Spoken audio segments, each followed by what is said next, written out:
চারদিকে ধ্বংসের চিহ্ন, কোথাও বিধ্বস্ত ঘর, কোথাও ভূমিধস। কিন্তু সেই ধ্বংসস্তূপের মাঝেও মাথা উঁচু করে দাঁড়িয়ে সিক্কা গ্রামের ১৩০ বছরের পুরনো সেন্ট ইগনেসিয়াস লওলা চার্চ।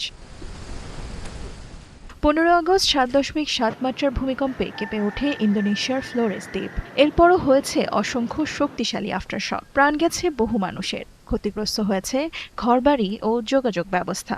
কিন্তু অক্ষত রয়েছে চার্চটি।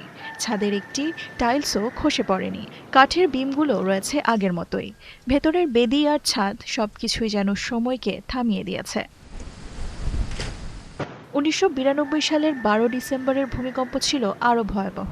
শক্তিশালী কম্পনের পর আঘাত হানে সুনামি, প্রাণ হারান হাজার হাজার মানুষ, ধ্বংস হয়ে যায় অসংখ্য বাড়িঘর।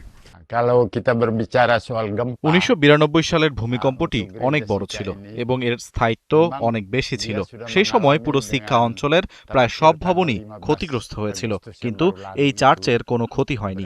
একটি টাইলসও পড়ে যায়নি, কাঠের বিমগুলো নড়েনি, কিছুই ভেঙে পড়েনি। সবকিছু শক্ত, মজবুত এবং অটুট ছিল, যেমনটি আজও রয়েছে। gempa susulan juga itu. তাহলে রহস্যটা কি?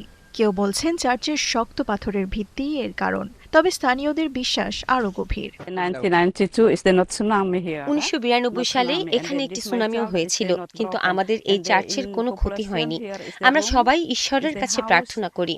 আমার বিশ্বাস, ঈশ্বরের আশীর্বাদ আর মানুষের প্রার্থনার কারণেই আমাদের চার্চ আজও খুব শক্ত ও অটুট আছে।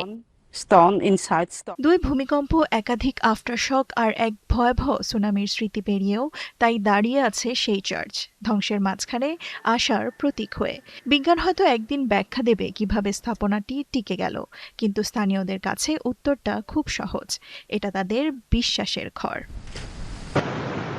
দেওয়ান মুবাশশিরা হোসেন, ৭১।